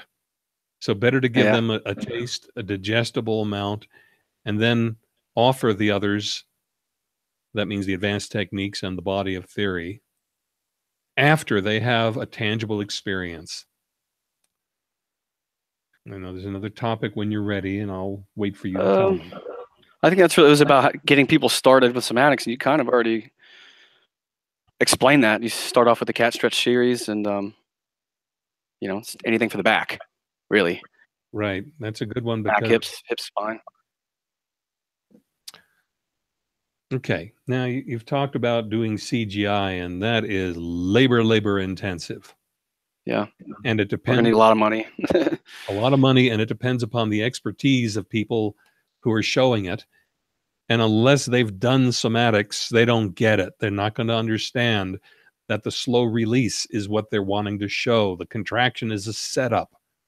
And if they think of this Yeah, like everything else they've been exposed to, they're not going to demonstrate somatic education exercises they're going to demonstrate God knows what, stretching or who knows what. It's going to be you and I though. What we Oh well, have them create. What we have them create is what we'll have them create. They're definitely not going to just take it and run with it. Well, every last detail will be, you know, um, definitely have, we'll be explaining this, as far as setting up the contraction for the slow relaxation, and we'll show the electrical activity in the brain, and it needs to be done to bring this wild idea to people, like, concretely, in a form that's makes sense, because we understand nothing about the brain and its control of our movement. I mean, everybody's running around 60, 70 years old, so stiff. My grandfather, my grandma, my parents. And I would tell them these things and have them do these little exercises, and they just won't listen. They won't even believe it. They won't digest it. They won't. Yeah, part of it is the messenger. Yeah, the messenger being familiar. They have an attitude about you from a lifetime of exposure from your childhood, and they don't look at you as an authority. Parents are like that. It's a weird thing. It's been true of my parents, even though I've even done work with them. My father had his big back seizure, and he was in enough pain that he accepted a session with me and came out with no pain and didn't get it. And his wife, his second wife, reminded him, you couldn't lie on your side before. Duh, right? That's because I was their son, right? Same thing with my mother. She had paralysis in her right arm due to actually a neck injury suffered in childhood, where she fell downstairs and cracked her head and her neck tightened up and compressed the nerve. And to this, and she was paralyzed in the right arm. It was flaccid. And I came to visit. We did sessions. The arm came back. She has full function. And now she can't remember she ever had the injury. And no interest in it. I can't, that just makes no sense to me when people get the results from this stuff and they're not, like, blown away with enthusiasm and intensity to understand this and help other people with it. And that's really what I want to do. I want to bring some excitement to this new, interesting, kind of weird therapy. I don't know. Well, I think you had the right idea starting out with pro sports. Yeah. Because there's a motivation. And if they clear up their injuries quickly, there's a good motivation on the part, and that's just on their part, but also of their managers and their coaches and their therapists. Therapists might not be so excited because it steals their thunder, but the owner of a team and the coach, they're going for optimum performance. So I think you're on to something. There's somebody with one of my colleagues I'm not sure if she's in Palm Beach or where she is now, but she hooked up with the Red Sox. And there was I think one or two players that she got her hands on that got good results. And she's reported back to me that stretching is falling increasingly out of favor in pro sports. There have even been articles published. Well, there's an opening there, and it's got correct motivation, and it's got believability. It's got credibility, because pro sports, there's money behind it. And so money seems to confer credibility in this bizarre time we live in. Yeah. Okay. So the CGI thing, I don't know. That looks like trouble to me, because words don't convey adequately. And it might be we just need to have a decent cameraman and two cameras at least, good lighting, good setting. And then we're going to have to do the voiceover dubbing the way I had to do with all of my programs. That is a labor-intensive process, because you've got to teach it at the speed at which it's to be done. You can do demonstrations, but you know what? One of my colleagues in Colorado did a program called Biokinetics with animations that shows the exercises, and that may fill in the gap for basic demonstration apart from step-by-step instruction, for people to see what's going on and have the theoretical explanation. So it may be that Carol's program fills in a lot of what you want done. The work may already have been done. Yeah. What I'm looking for, the CGI is more as a sales presentation of people really not necessarily getting the techniques or understanding, but just getting the big picture of what's happening on the inside of, older people and younger people, and that will just, bring a concreteness and an interest to then even want to go through with the techniques and the exercises, because somatics is, it's a little boring, and people, their attention spans are, Yeah. it was really hard for me to get into somatics in the beginning and just squirming around like, get me off this mat, I want to go do something, but Right. it works. And maybe CGI, it's just a salesy, but not salesy. I don't know. I'll just have to do it and we'll just see. But I'll write this paper and you'll definitely take some parts, take it apart and we'll put it back together again and go after Bob Proctor, because who better else to a couple $100,000, $1 million to for such a huge idea that he'll be able to wrap his mind around better than most. Well, it's good to have an advocate who has high visibility. That's a credibility factor. I think it's a good move. It's just that some of the work may already have been done. Check out Carol's biokinetics video is 76 minutes in length. Okay. That's long as far as I'm concerned. 50 minutes is 50 minutes is digestible, with a preview lasting only a few minutes to get people interested in seeing the longer production. Again, starting bite size, give them a taste, an appetizer. Yeah. Let them ask for the larger course. Give that to them. Give them a direct experience so they feel it. And then tap into possibly either the money factor or the miracle factor. Bob Proctor would be more like the miracle factor, seems to me.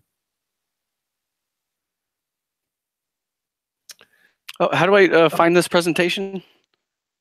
Oh, Carol Welch as well. I sell it on my website. Carol Welch. Yeah, Carol Welch. She was in my original training. She was one of my cohort. Okay.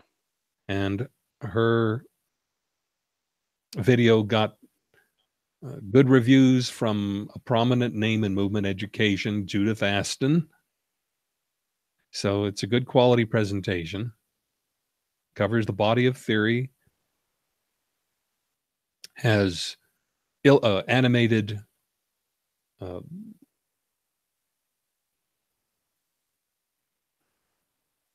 do I say it? Showings of what's going on during an exercise. Awesome. So it's worth a view. Here's another thing in listening to your recorded first effort. Slower, articulate more clearly, because there were words that weren't articulated clearly. And I know this time it is insane with sped up everything. It's something that someone offered as a critique of one of my videos. I'm too slow, but then he got into it and understood why it was done at the pace I did it, slowly, because it allows things to sink in. When you speak quickly, when I get on video, it will definitely I'll speak more. I was more kind of just like getting the information out to you, but I'm getting what you're putting down. It's a matter of again digest. And technical writing, there's what's called white space on the page. It's also come into existence on websites. There's a lot less text and a lot more illustration, a lot more white space. White space allows people to absorb things more easily.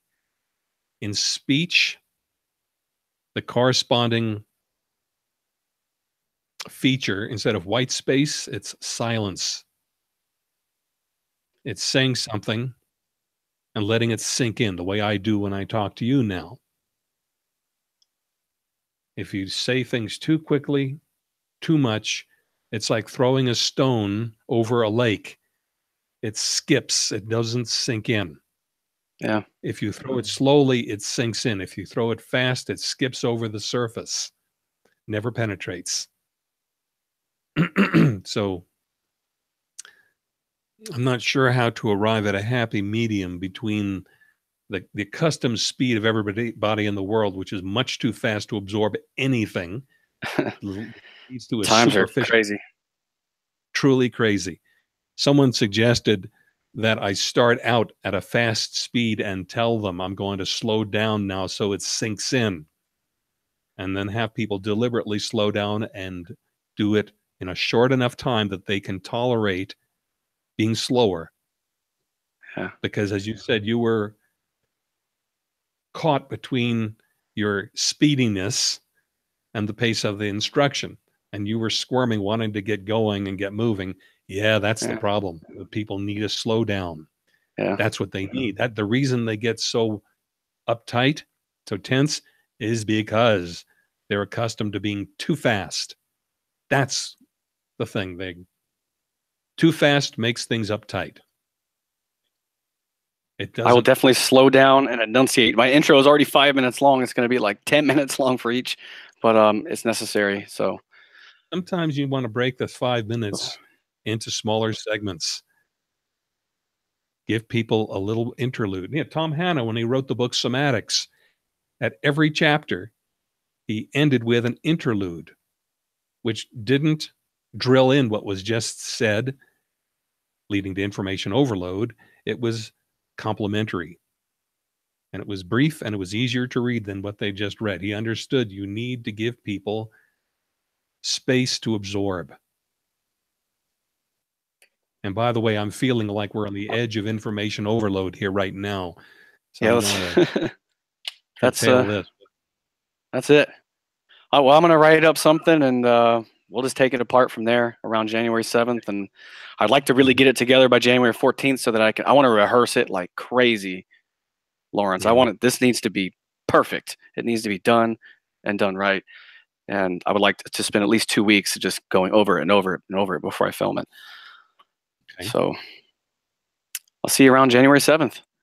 All right, then. And I'm going to take what we've just recorded and trim off the first part. I think I'll make it into a separate video from the instruction and the tetraseed procedures. Okay. And then also this after conversation, so that you don't need to go through this in order to reach the instruction, but you have the topics we covered available to you. Okay. I appreciate it. And thank you for your time. Jeez. You're the man. You are the man. All right, then. I will look into Carol Welch as well. Yeah. And Carol is good. She's somebody I'm in touch with from time to time. We have good relationship. You know, okay. Our lives are separate lives, but when we connect on good feeling. It's good. Thank you again. All right, you're welcome, and we'll connect again. Don't be a stranger. All right, Mr. Cole. I'm sorry. The last year was dark, but talk to you soon. All right, then. Bye for now. Thank you, Mr. Gold. All right. You just call me Lawrence, by the way.